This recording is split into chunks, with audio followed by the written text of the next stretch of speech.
арбаңыздар элге кызмат берүүсүнүн көрүүчүлөрү, бүгүн биз сиздерге Бишкек шаарынын милициясынын кайгуу кызматкеринин бир күндүкүнүн чагылдырып беребиз.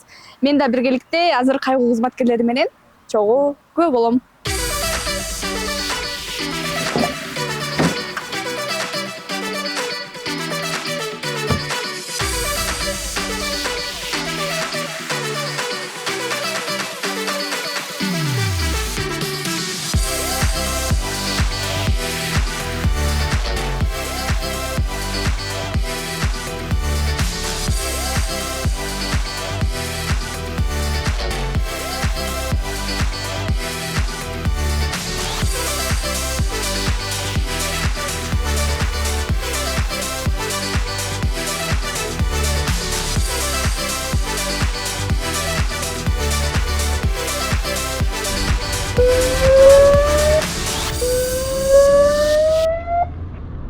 Мотоцикл останови направо. Останавливайся. Останови.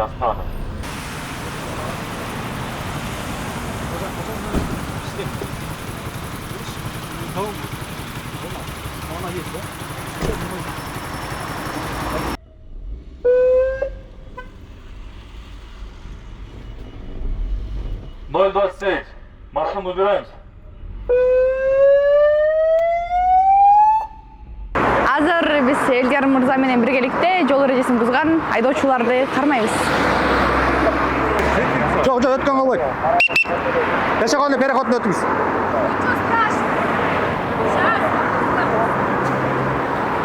Өдө штраф бар. Хотите, да? Дети вон там, знаете, камеру, да, снимают? Да. Ой, здравствуйте, это СМИ, да? Да, СМИ. Вот, смотрите, вы здесь стоите, да? А по какой цели именно здесь стоите сейчас? По флагу по безопасности. Нет, а почему именно здесь? Ну, У вас район. по плану Я сюда, опасно. да? Здесь Да. никакого знака нет. Так. Почему именно должно быть знак? Надо безопасность. Здесь дети проходят. Здесь только есть места. Тоже смотрят за Очень это. классно, да, что Ага. я сегодня здесь у нас, меня можно не планом сюда? Можно, почему даже вы Ладно, вот смотрите, вот 40 Так. градус, видите? Ой, градус, знак. Да. Там пешеход лежачий убрали. То есть мэрию писали, ГГУ писали, осталось только генпрокуратуру писать. Лежачего полицейского убрали. У нас в день, знаете, наверное, порядка 10 аварийных случаев, потому что я пешеход. Они вообще не реагируют, да? Не реагируют. Вы вот можете сами пригласить. У меня есть видео, просто сотку забыла в машине. У меня очень много видеофиксаций есть, где большие грузовые машины не соблюдают. Они летят вот здесь на 80, понимаете, там 40 знак стоит. Да, ограничение скорости. 51 автобус Манеле Болсун. У них детей нету как бы. Ни детей, ни братьев, ни сестер. Вообще они оба невероятно страшные. Понимаете? Вот. И какие меры, вот, я уже 3 месяца бьюсь, вот, не только я, все. После школы должны испытать. Кстати, я вам писала, вашему отделу писала. У нас Звонила. полк. Ага. Есть же футбольный мячик. Раз в 4 разные отделы, и никто мне ответа не дал. Вышестоящие инстанции иерархии писали, если Мы не... заходили. Ага, а что говорит? Мэрия говорит, что УВД Бишкека. ГУВД. А ГУВД говорит, что мэрия Бишкека. Все. Вот мы вот как вот мячик. Вот первые ворота, вторые ворота. И никак не можем. Сколько лет вот так продолжается? Уже 3 месяца. 3 месяца, да? Вот когда вы убрали? Здесь Дормазор есть, который внутренний отдел есть. Да. Лично они вот тут смотрят на это. Вот поставили вот этот Никто знак не смотрит. Никто не смотрит. специально. Вот вы поставили светофор на магистрали, вот это вот что-то, вот такая улица, вот эта, да? Ага. Там поставили, там постоянно ваши сотрудники стоят.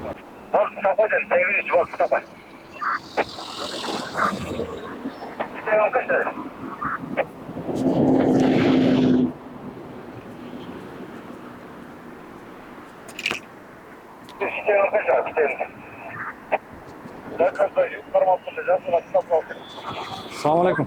Qo'l inspektor Shakir. Salom-salom aytuvchi.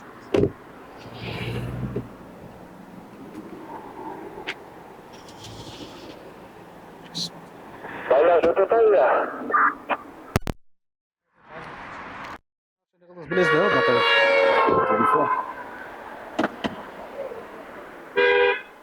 Түсіп кете жаздым. Құрметті аудитория, сізге екі нарушениеңіз бар. Ремень и телефон. Сейчас будем оформлять. Вы знаете, да?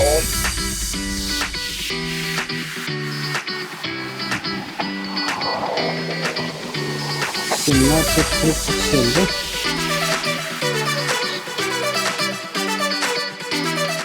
Азыр жол эрежесин бузган айдоочуга айыппул салынып жатат.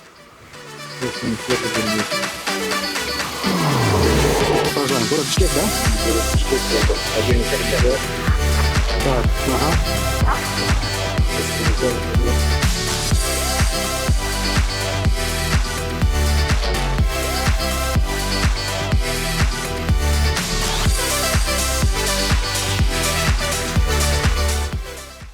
Бишкек шаарынын милициясы кайгуу кызматкери Элдер Мырзага азыр Акунбаева көчөсү менен Байтик Батыр көчөсүндө жол тыгын болуп жатат деп айтты. Ал эми дал ошол айткан жерге биз келдик. Элдер Мырза артында жолдун тыгынын жоюу максатында иштеп жатат.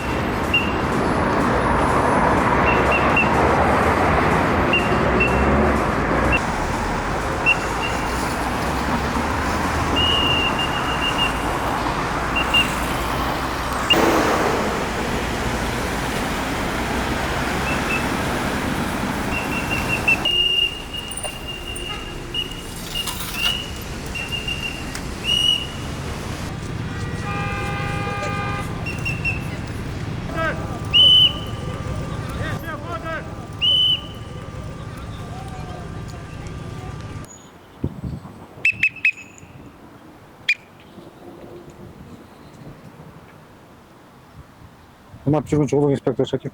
Бияка чыккан болот, билесиңер да балдар, Мына биякта самокат эмелер транспорт жүргөнгө эметкен да, буяка тебиш керек. Бияка уже болот, бияк жол менен жолдук болуп калат да. Кокустер машина түшүп кетсе жаракат болуп калышы мүмкүн да. Ошон үчүн силер эмен эрежени бузбай, ар дайым могу велосипед дорожка мына бул жерде бияка тебип аласак, жолго чыкпагыла. Өзүңөрдүн өмүрүңөрдү эң соңуна коосуңарды эмеге чалып тобокелге салбагыла. Акылбы? Бишкек шаарынын милициясынын кайгуу кызматкери Элдар Чакиев мырза менен маектешкен турабыз. Саламатсызбы? Саламатсыздар. Кандай иштен соктуңуз жакшыбы? Рахмат, жакшы. Куш келипсиздер. Негизги эле азыр биринчи алгачкы суроом болсун. Өзүңүздүн жумушуңуз тууралуу айтып берсеңиз кеңиен элек. Жумушубуз биздин биринчи койгон эмне келет? Милиция деген эле баягы элдин коопсуздугун коргоо да. Ошол боюнча элдин коопсуздугун алдын алуу, профилактика кылуу, алдын ала иштерди жүргүзөбүз көбүнчө. Ошол жана кандай коркунучтуу кырдаалар алып келбейтин алдын алабыз да, эң негизги. Бул ички иштер органдарына негизи өзүм 2016 жылы келгем. Бул кызматта болсо, управление информационной связи милицияда. Милициянын кайгуу кызматында 2019-дан бери конкурстун негизинде келип өтүп, ошондо бери иштеп келе жатам азыркы чейин. Негизи өзүңүз бала кезиңизде ушундай милиция кызматкери болсом деп мындай кыялдандыңыз беле, ойлодуңуз беле ушундай болуп калам деп?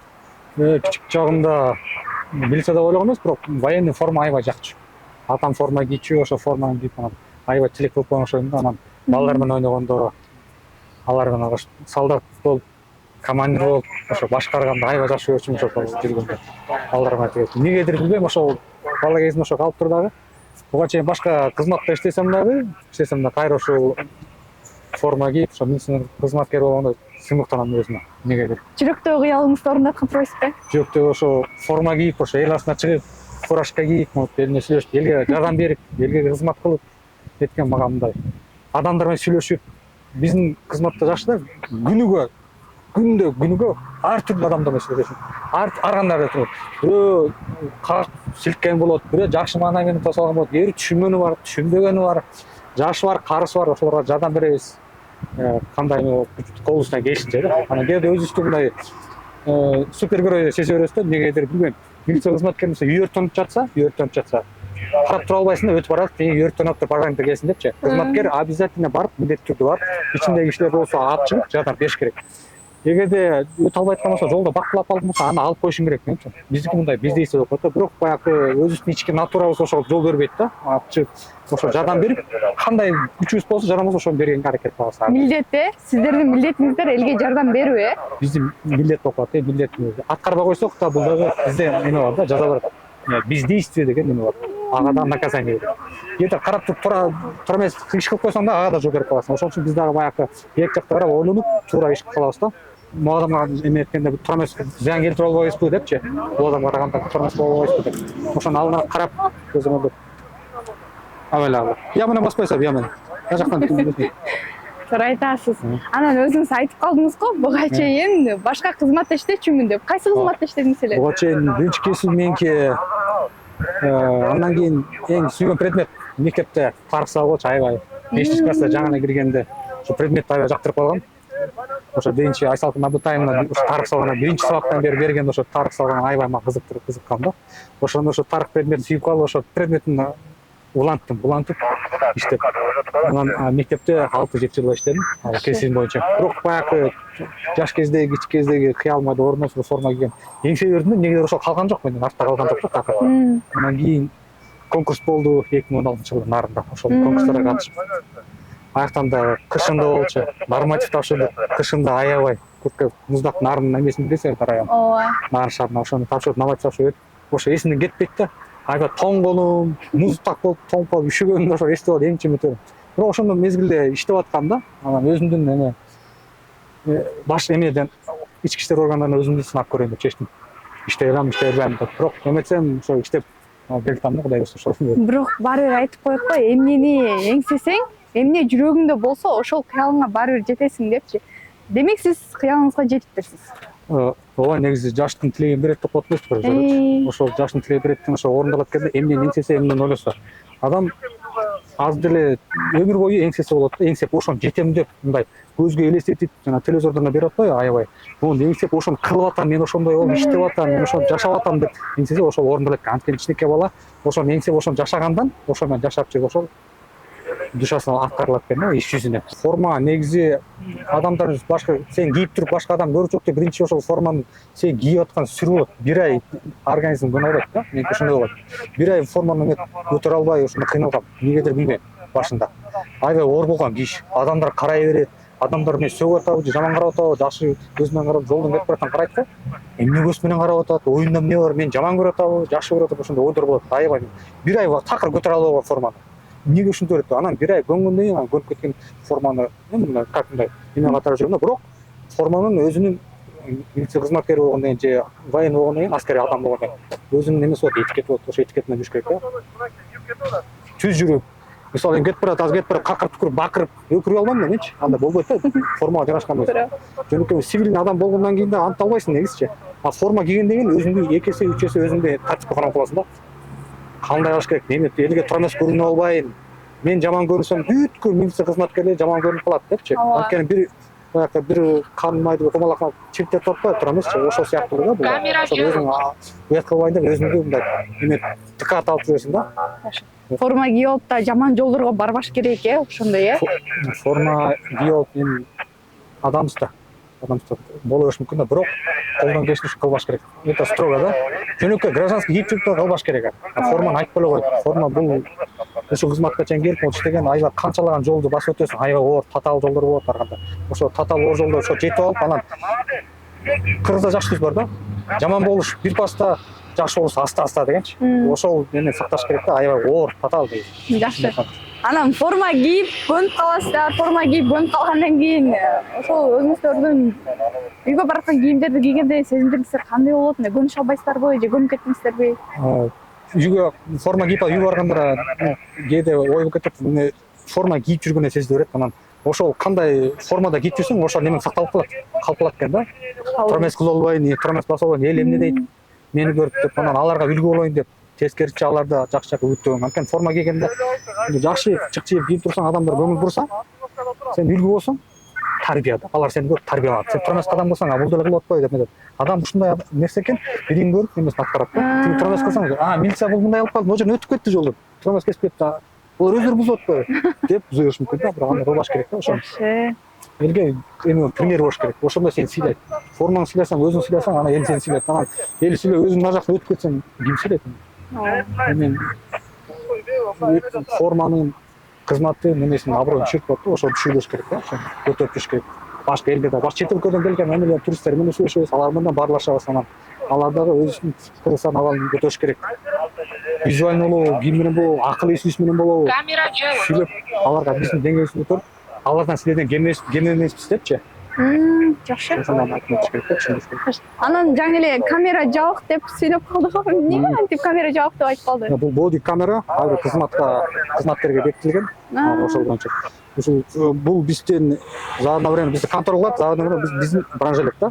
Бирөө кол салса, бирөө турмай сүйлөсө, бирөө бизге жала жапса, муну менен биз көрсөтүп камераны кайра өзүбүздү актап алсак болот. Ошол кызматты аткарат. Мунун ичинде баары сакталат, Мунун ичинде сакталат, запись болот. Жана эми жогоруда айтылып кетти, онлайнда сатат депчи, онлайн карап турат депчи. Анан жана ылдый карап калса, неметсе бул ошо атайын көтөрүп жүргөн кызматтерге белги. Ылдый карап калса, балким нарушение болсо тактап алыш мүмкүн да. Ошону эми оңдоп койсун, тактап койсун деп ошо метке белги да бул да. Жакшы. Жеке жашооңузга кайрылсак, сиз үйлөнгөнсүз да, туурабы? Туура. Анан ошо үйлөнгөндөн кийин жубайыңыз сиздин кесибиңизди түшүнөбү, колдойбу? Бирдей мисалы үчүн мен угуп калышымча, бирдей үйдө жок болуп каласыздар, ар кандай иш чараларга кетип каласыздар. Анан сиздин үй бүлөңүздүн көз карашы кандай сиздин ишиңизге? Мен кандай десем, аямда 7 жыл болуп калды, көнүп деле калды. Ага айтам, эчтеке планировать этпей тур деп, биздики минут эмес, секунд сайын өзгөрүп кетиши мүмкүн десем өзөт да. Анан түшүнөт да, анан кандай кылсак депчи ошо планировать этпейсиң, көп нерселерден калып каласың. Кызмат депчи, десе чынын айтсакчы, жамандык, жакшылык да болот экен адамыбызда. Ошолордон калып калабыз. Анан туугандар да түшүнүп карайт кээ бири. Кээ бири ушинтип болуп кетти, анан бөлүнүп кетти, анан тигинтип болуп кетти деп сөздөр кылышат. Бирок баягы иште деп, анан алар дагы түшүнөт го кийин да, анткени форманы кийип элге кызмат кылганда өзүнүн немеси бар да, рахаты бар, жакшы нерсеси бар, жакшы жаман. Ошондон ошон үчүн иштеп атабыз, жакшы акыбетчи. Эл үчүн кызмат үчүн депчи. Ошо Кыргызстан күмүргөн, гүлдөгөн, өнүккөн, гүлзар мамлекет болсун депчи. Ошо кичинекей болсо салымыбыз кошолуу депчи. Элибизге түшүнүп көрөлү деп. Мен эмнеге түшүндүм? Мектепте иштеп жүрүп балдарга талим тарбия берсең, биякта иштеп жүрүп элге, жөө жүргүнчүлөргө, адамдарга, жарандарга туура жүргөн кадамың менен, иш аракети менен аларды тарбияласаң болот да. Ошо түшүндүм да. Адамдар менен жакшы сүйлөшүп, көчөдөн кыйкырап, бирөөнүн кыйкырышын сага кыйкырат. Ага жөнөкөй сөз менен жалпак сөз айтып түшүндүрсөң, түшүнөт да. Бирок арасында түшүнбөгөндөр болот. Эми аларды өзүнчө сүйлөшөсүң да. Өзүнчө сүйлөшөсүздөр, алар түшүнөт да, мыйзам менен сүйлөшөбүз андай көргөнчү. Бузгандар болот. Жакшы. Анан жакында ушул милициянын 100 жылдыгы болот экен, Ошондо милициянын курулганына 100 жыл болобу же кандай? Милиция так 1924 жылы 1 ноябрь милицияны түзүлгөн да, Кыргызстанда да, ошо СССР, Кызыл Кыргызстан СССР мамлекетинде түзүлгөн ошо милиция түзүлгөн 1 ноябрь 24 ошонун немеси 100 жыл болуп ошол. Эгерде буга чейин чыдай албасам кетмекмин да, бирок ошо чыдап иштеп келдим. Ошо бул жакта иштеп кызмат көрсөтүп, айры калып, үй бүлөм багып дегендейчи, балдарым чоңойтуп, тарбиялап, туугандарымда сыйынып канат, иштеп атат деп. Кичинекей кызмат болсо дагы, бирок элге кызмат көрсөтүп, элге жардам берип, аракет кылып, коноктор тосуп алып, коноктор кетирип, канчалаган эме шостор болду, канчалаган эмелер болуп атат. Жолдошчулар, встречалар Кыргызстанга келип, чоң деңгээлдеги мамлекет аралык, эл аралык дегенде ошол тосуп алып, ошол жакшы тосуп алып, жакшы кетирип, Кыргызстандын жүзү болуп ошо көрсөтүп атабыз. Кыргызстан Кыргызстан эң жаңы тепчте чоң деңгээлге өткөзүп. Жакшы. Эң башкысы элге кызмат кылыш керек, Негизи милиция кызмат, милиция деген сөз латын сөзүнөн да, катаркы айрылып кетет. Милиция деген доброволец деп аталат. Эл катмарынан чыккан элдер чогулуп, эл тартипте эме барбы? Тыктоо десе жанакы шүрүктүн эмесинде бар эмеспи? Деп кызыл повестка табып алып, ДНД деп, народная дружина деген. Ошондо кызматтан келген. Бул Латын империясынан мамлекет бар болчу, Рим империясы. Латын эли бар го, ошол жактан пайда болгон. Элди кызматты тартипке келтирүү атайын дружина болгон. Ошолор милиция деп аталат. Ошол эмеси ошо тарыхчында. Чоң рахмат. Мынакей урматтуу көрүүчүлөр, өзүңүздөр дагы күбө болгондой эле биз азыр милиция кызматкеринин бир күндүк күнүн сиздерге чагылдырып бердик. Ар бир кесип негизи ардактуу деп бекеринен айтылбаса керек. Мындан кийин сиздер кайсы элге кызмат кылган кызматкердин күнүн көргүңүздөр келет? Комментарийге жаза кетиңиздер.